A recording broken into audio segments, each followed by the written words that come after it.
Since Ernesto and I both come from different countries and play on the same soccer team, we began to wonder why that is.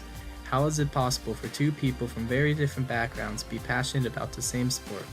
We wondered who was more passionate about it and why, and it came back to the culture we came from.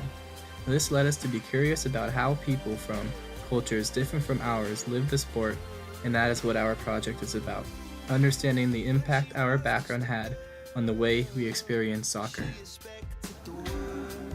We sent a survey to our teammates, asking them about their past in regards to soccer, how they presently feel the game, and what they plan for the future. We asked questions like, why did you start playing soccer? To which we got a variety of answers, like, well, it was fun playing with my friends, my family were all interested in it, my older brother played, my parents put me on a team. What we learned about these responses is that players from the US are much less exposed to soccer than our international kids who grow up immersed in the sport. Another trend we discovered is that for internationals, coming to college meant being less passionate about soccer, while for the Americans, their interest in soccer has never been greater. After the survey, we invited teammates from 5 different countries, including ourselves, to discuss what our cultural differences were and how they impacted our soccer experience differently. This is what some shared. For me, playing personally, obviously, like your dream as a child and always will be to be a professional player. But like, obviously, everyone has to prepare for like in case that doesn't happen for whatever reason, and so that's one of the big factors why a lot of English players now are coming out here as well, rather than say like 5 years ago. For example, back home with me, I dealt with people who were playing to feed their parents because their parents couldn't work or they were disabled and stuff. So they were playing, I was playing for fun or preparing to come here, and they were playing, to feed their family. Or guys that are already like my age or younger who already have kids, and their parents are like, okay, you got to figure out how to feed them. Little things that made soccer special are like winning the national championship in 2012, like U19, the national championship was probably like the big success I've had in my career. With Schalke? Yeah.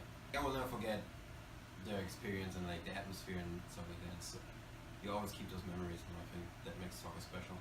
Even like those little things. This can be practices, can be like random games. You make a good play or like something funny happen or stuff like that. So you memorize that for your life and keep those memories. It was a very personal and meaningful conversation we had that opened up a side of people we had not seen before.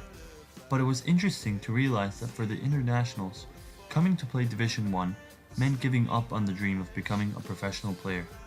Whereas for Americans, getting to play Division 1 is the dream, and therefore they take it much more seriously than the rest.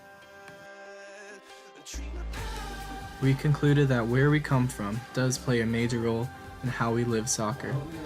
There are differences between the US and the world, between Latin America and Europe, and even between people of the same country. Looking back at our experience, we want to talk about the 3 loops of learning to evaluate our project. First, did we do the right things?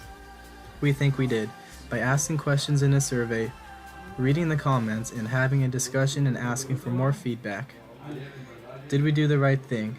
The players thought it was a useful reflection period, allowing them to gain insight on others' backgrounds and how they themselves got here and how they feel about soccer now. And finally, why is this right? It's important to analyze the effects of culture on individuals, especially yourself. You are a product of your surroundings, and it's something you must recognize to understand how you're impacted by it. As Sun Tzu said in The Art of War, if you know the enemy and know yourself, you need not fear the result of 100 battles.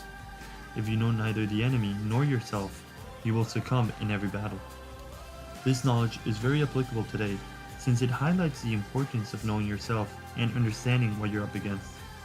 The international kids face a tough choice between staying home fighting to become pro or taking advantage of their talent and using it to pay for their education. If they had not known themselves, they would not have decided to come, where they currently are living a dream life.